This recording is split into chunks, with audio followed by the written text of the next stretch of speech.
Assalamualaikum warahmatullahi wabarakatuh. Perkenalkan, nama saya Mita Puspitasari.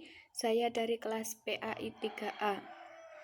Dalam video ini, saya akan mempresentasikan materi tentang rencana pelaksanaan pembelajaran atau yang disebut dengan RPP. Rencana pelaksanaan pembelajaran atau RPP adalah pegangan seorang guru dalam mengajar di kelas. RPP dibuat oleh guru untuk membantunya dalam mengajar agar sesuai dengan standar kompetensi dan kompetensi dasar pada hari tersebut. Pengembangan RPP atau perencana pelaksanaan pembelajaran mengikuti prinsip-prinsip sebagai berikut ini. 1. RPP merupakan terjemahan dari ide kurikulum yang berdasarkan silabus. 2. RPP dikembangkan sesuai dengan yang dinyatakan dalam silabus dengan kondisi pada satuan pendidikan, baik kemampuan awal peserta didik, minat, motivasi belajar, bakat, potensi, kemampuan emosi, maupun gaya belajar. Yang ketiga, RPP mendorong partisipasi aktif peserta didik. Yang keempat, RPP sesuai dengan tujuan kurikulum. Yang kelima, RPP mengembangkan budaya membaca dan menulis. Yang keenam, proses pembelajaran dalam RPP dirancang untuk mengembangkan kegemaran membaca, pemahaman beragam bacaan, dan berekspresi dalam bentuk tulisan. Yang ketujuh, RPP membuat rancangan program pemberian umpan balik positif, penguatan pengayaan, remedi, dan umpan balik. Yang kedelapan, RPP disusun dengan memperhatikan keterkaitan dan keterpaduan antara kompetensi inti dan kompetensi dasar.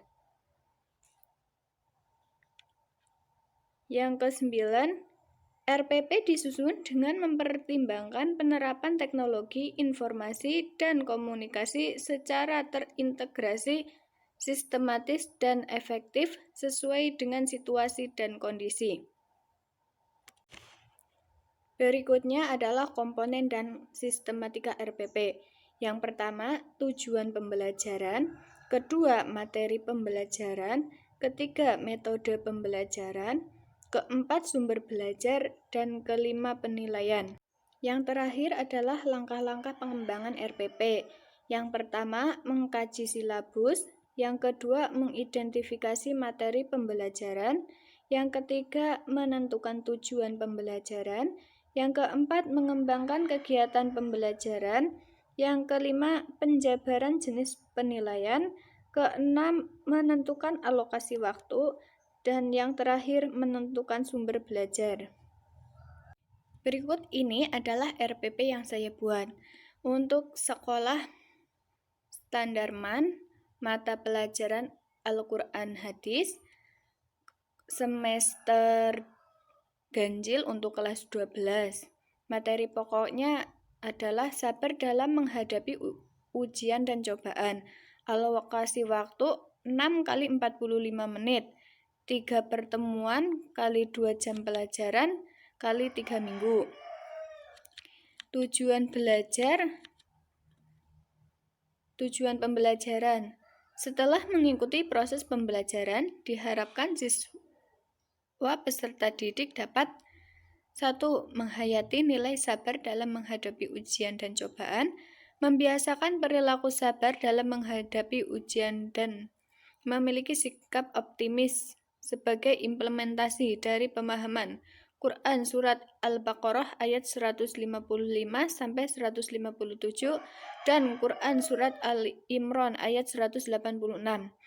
Yang ketiga, memahami ayat-ayat Al-Quran dan hadis tentang ujian dan cobaan pada Quran Surat Al-Baqarah ayat 155 sampai 157 dan Quran Surat Ali Imran ayat 186. Yang keempat, mendemonstrasikan hafalan dan arti dalam ayat Al-Quran dan hadis tentang ujian dan cobaan pada surat Al-Baqarah ayat 155 sampai 157 dan Ali Imran ayat 186. Selanjutnya kegiatan pembelajaran. Kegiatan pendahuluan 15 menit kali 3 pertemuan. Guru mengajak semua siswa untuk berdoa yang dipimpin oleh salah satu siswa. Kedua, guru mengajak siswa membaca bersama Quran Surat Al-Baqarah ayat 155 sampai 157 dan Al-Quran Surat Al-Imran ayat 186. Guru menyampaikan tujuan belajar materi yang akan dipelajari. Guru mengajak siswa menentukan kontrak belajar. Kegiatan inti 60 menit kali 3 pertemuan. Kegiatan literasi mengamati ayat Al-Quran tentang sabar dalam menghadapi ujian dan cobaan. Menyimak penjelasan guru tentang sabar dalam menghadapi ujian dan cobaan. Critical thinking memberikan komentar atau tanggapan terkait ayat dan hadis yang dipelajari. Yang kolaborasi berdiskusi mengenai masalah yang berkaitan dengan sikap dalam menghadapi ujian dan cobaan. Kreativitas mendiskusikan maksud kandungan ayat Al-Quran, yaitu Quran Surat Al-Baqarah ayat 155 sampai 157 dan Quran Surat Ali Imran ayat 186. Komunikasi mempresentasikan hasil diskusi tentang maksud kandungan ayat Al-Quran, yaitu Quran Surat Al-Baqarah ayat 155 sampai 157 dan Quran Surat Ali Imran ayat 186.